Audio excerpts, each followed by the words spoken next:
Le pouvoir de prendre une décision, c'est de l'or pur. C'est le moyen d'avoir la vie que vous désirez. La vie que vous avez actuellement est basée sur vos décisions prises dans le passé.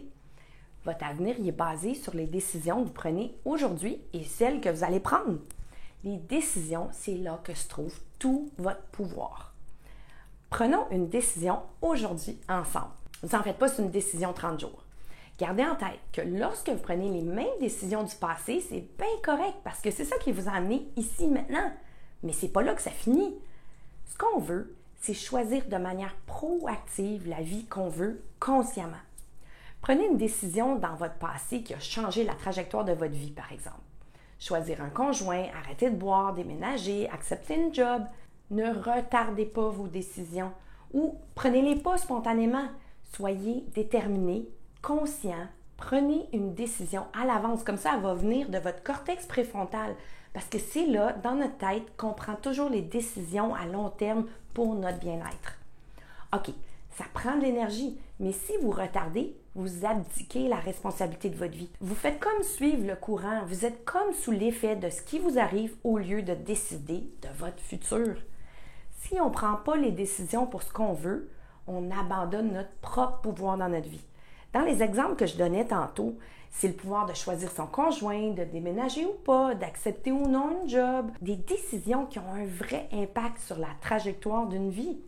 On doit réaliser que notre pouvoir réside dans la prise de décision. On doit réfléchir profondément à son avenir et pas le remettre à plus tard. Question. Savez-vous où vous allez être dans 1 an, dans 2 ans? Si vous ne pouvez pas répondre, c'est que vous n'avez pas pris de décision où vous voulez aller puis où vous voulez être. Pourquoi on veut prendre des décisions? La décision que vous prenez aujourd'hui va déterminer où vous vous retrouverez plus tard. Exemple encore, votre travail, votre corps, votre alimentation, la décision de prendre soin de soi, la décision de planifier et gérer votre vie, tout ça a un impact énorme sur vos résultats et sur la vie que vous finirez par avoir. OK, on va se pratiquer ensemble. 30 jours dans le futur. Gardez à l'esprit que quand on ne prend pas de décision, notre cerveau, il fonctionne quand même. Mais c'est comme si on avait une dette de carte de crédit. Vous vous en occupez pas. À chaque fois qu'on ne prend pas de décision, c'est comme si on ajoutait à la pile d'intérêts qui cumule des indécisions négatives.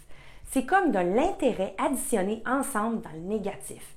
Puis ça pèse lourd. En plus, vous vous éloignez de votre objectif, de vos désirs. Quand vous prenez une décision, c'est exactement le contraire. C'est comme de l'intérêt dans le positif, de l'argent en banque. C'est un mouvement vers l'avant, vers la vie que vous aurez et que vous voulez. OK, avez-vous un objectif que vous pouvez atteindre dans 30 jours? Exemple, être plus musclé, 4 livres en moins, 30 jours de sobriété. Changez pas d'avis. On l'écrit sur un papier maintenant. OK, on a pris une décision maintenant et on ne revient pas dessus. Maintenant, écrivez quelque chose comme « D'ici telle date, à telle heure, j'aurai. » Puis là, votre résultat. Il faut que ce soit mesurable. Quelque chose comme « J'aurai réussi car j'aurai fait 3 fois par semaine des exercices, j'aurai pris conscience de mon alimentation, j'aurai pas bu pendant 30 jours. » Quelque chose comme ça. Vous devez la sortir de votre tête et la mettre sur du papier pour que vous puissiez la regarder. C'est important. OK, la prochaine étape, c'est de s'engager et quand on s'investit dans quelque chose, sur le coup, on sait qu'on ira de l'avant.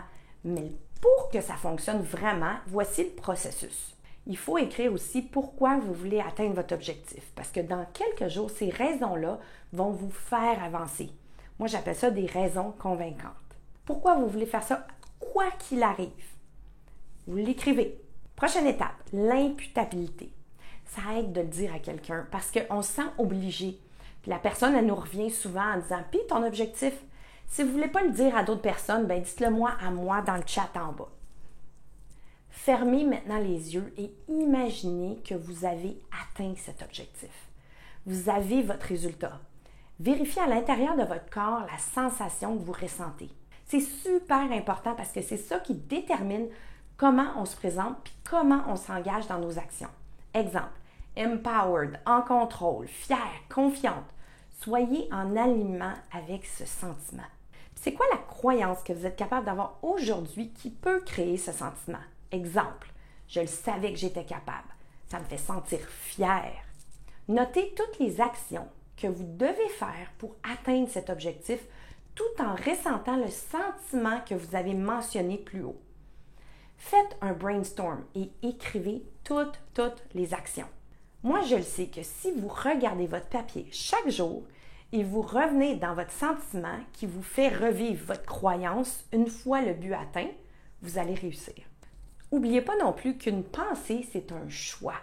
Alors, choisissez la bonne pensée qui va créer le résultat que vous voulez. Faire l'exercice, le travail que je vous ai demandé va générer du pouvoir dans votre vie, va améliorer votre concept de vous-même. Vous deviendrez quelqu'un qui accepte des objectifs et qui prend des décisions.